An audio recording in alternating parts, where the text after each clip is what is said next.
also aufgestiegen, saß im Flugzeug. Das war der Moment, wo richtig mein Herz so in die Hose rutschte und ich Panik fast bekam. Dachte, oh Gott, jetzt ist mein letztes Stündchen geschlagen.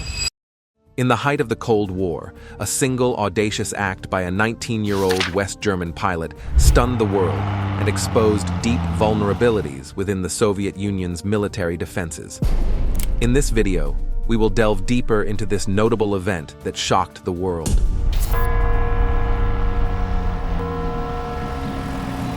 Matthias Rust, armed with nothing more than a small Cessna 172 aircraft and a sense of purpose, flew undetected across Soviet airspace, ultimately landing in Moscow's Red Square. Rust's mission, which he called a peace initiative, was not just a personal adventure, but an attempt to bridge the divide between East and West, as tensions between NATO and the Soviet Union remained high.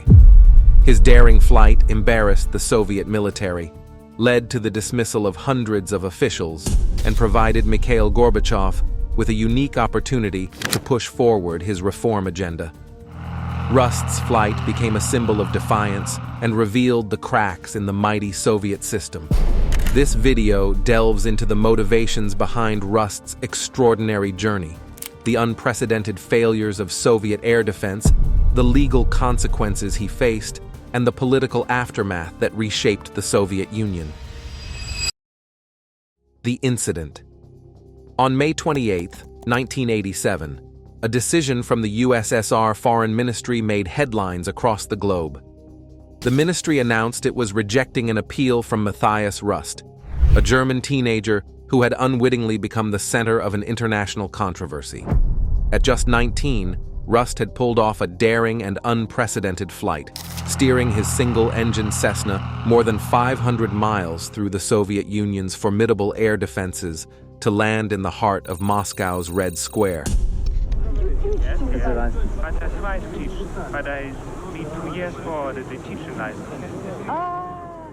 The seeds of this audacious journey were sown a year earlier in Hamburg, West Germany. Rust, watching the news at his parents' home, had been struck by a sense of urgency and purpose. The Reykjavik summit between US and Soviet leaders had ended in a deadlock, and Rust felt compelled to act. Armed with a pilot's license and 50 hours of flying experience, he devised a plan to use his aircraft as a symbol of peace, a bridge between the East and West during a time of heightened tension. The Soviet Union, with its extensive air defense network, had shown its resolve before. In 1983, it had downed a South Korean airliner, killing all 269 passengers on board. Undeterred by the risks, Rust pressed forward with his plan. On May 13th, he told his parents he would be touring Northern Europe to accumulate flight hours. His journey took him to the Shetland Islands, the Faroe Islands, Reykjavik in Iceland, and Bergen in Norway. By May 25th, he reached Helsinki, Finland. In Helsinki, Rust wavered on whether to carry out his plan. On the morning of May 28th, he informed air traffic control that he was heading to Stockholm, Sweden. Yet, moments after departure, he veered off course, heading straight for Moscow. As Rust's plane disappeared from Helsinki's radar screens, air traffic controllers grew alarmed. An extensive search by the Finnish Coast Guard, including divers investigating a suspected oil spill, was launched. Meanwhile, Rust flew undetected into Soviet airspace over Estonia. Within minutes of entering Soviet territory, his aircraft was picked up by Soviet radar. Less than an hour later, a MiG fighter jet was dispatched to intercept him. The jet flew so close that Rust could see the pilots and the Red Star insignia on the aircraft. Yet, despite the close encounter, the MiG did not engage and vanished into the clouds. Rust's luck, combined with operational errors, allowed him to avoid confrontation. The previous day's plane crash, ongoing rescue operations, and training exercises had caused significant confusion within Soviet air defense control centers. This chaos led to Rust's plane being mistaken for a friendly aircraft. Against the odds, Rust navigated across Soviet airspace without further interference. Arriving in Moscow, he faced the challenge of landing. His first choice was Red Square, but the square was packed with people. Instead, Rust spotted a 4-lane bridge near St. Basil's Cathedral and used it for landing. It was later revealed that the bridge usually had thick cables that would have made landing impossible.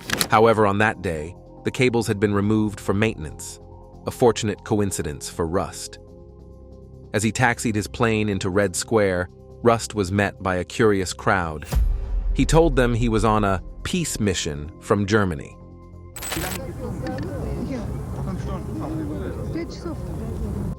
The Soviet citizens, initially confused, were taken aback to learn he was from West Germany, not the communist East. Rust's unexpected arrival in Moscow became a symbol of individual bravery amidst global tensions, marking a momentous chapter in Cold War history. How Rust escaped Soviet air defenses. Matthias Rust's flight through the Soviet Union's airspace remains one of the most perplexing breaches of a nation's defense system. Despite the USSR's possession of one of the most formidable air defense networks in the world, a series of errors and coincidences allowed Rust to fly his small Cessna undetected for more than 500 miles. Rust's plane was detected by Soviet radar shortly after entering their airspace over Estonia. However, a series of misjudgments followed.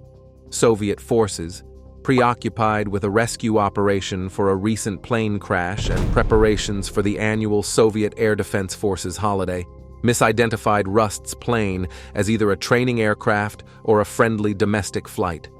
A MiG fighter jet was even dispatched to intercept Rust's plane, but the pilot failed to recognize the Cessna as a threat and did not report its presence. The slow speed of Rust's Cessna, much slower than the typical military aircraft tracked by Soviet radars, also contributed to the confusion. Rust's flight path was further obscured by Soviet military exercises occurring that day, which added to the chaos within control centers. This series of miscommunications combined with human error allowed Rust to continue his journey without challenge. In contrast to the 1983 incident, when a South Korean passenger jet was shot down after violating Soviet airspace, Soviet authorities were more hesitant to act aggressively in Rust's case. The memory of that tragedy, which resulted in hundreds of civilian deaths, likely influenced Soviet military officials' decision to refrain from engaging Rust's plane.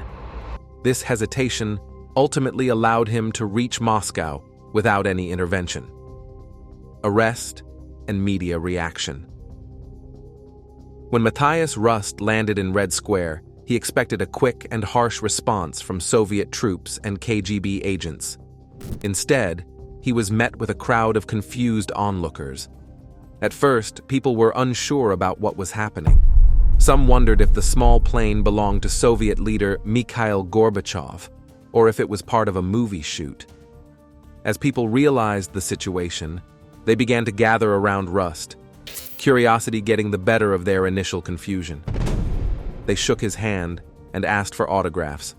The mood was surprisingly positive, with people fascinated by the sight of this lone German pilot who had landed in such a famous place.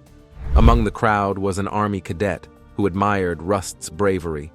He suggested Rust should have applied for a visa and tried to meet Gorbachev, though he knew that request would probably have been turned down. Meanwhile, KGB agents moved through the crowd, questioning people and taking away cameras and notebooks to get control of the situation. Over an hour after Rust landed, the scene changed. 2 trucks with armed soldiers arrived, clearing the crowd and putting up barriers around the plane. The mood turned more serious as 3 men got out of a black car. The youngest, an interpreter, approached Rust, asked for his passport, checked for weapons, and then looked at the plane. After asking Rust a few questions, they told him to get into their car. Even though the situation was official, the atmosphere was still relatively friendly. Rust's plane was taken to Sheremetyevo International Airport for a detailed check, while Rust was taken to Lefortovo prison, known for holding political detainees. The Soviets were initially doubtful that such a bold move could be the work of just one person. Landing on May 28th, Border Guards Day, led some to think Rust picked this day to exploit reduced security or to embarrass them. Rust claimed he didn't know about the day's significance and said his success was just luck. Investigators also thought Rust might have used the U.S. Central Intelligence Agency or German military maps. This theory was quickly dismissed when it was shown that the maps he used were available from a mail-order company. As the story spread, Western media quickly called Rust a hero. They saw his flight as a brave act of peace and a sign of resistance against Cold War tensions. Headlines praised him as a messenger of peace, celebrating his daring act as a symbol of youthful idealism. In contrast, the Soviet media was much harsher. They painted Rust's landing as a serious security breach and a major failure of the Soviet air defense system. Newspapers criticized the defense forces for letting an intruder fly into Moscow undetected. The incident increased domestic criticism of the Soviet military and gave Mikhail Gorbachev's government a reason to push for important changes in the armed forces. Matthias Rust's trial and imprisonment.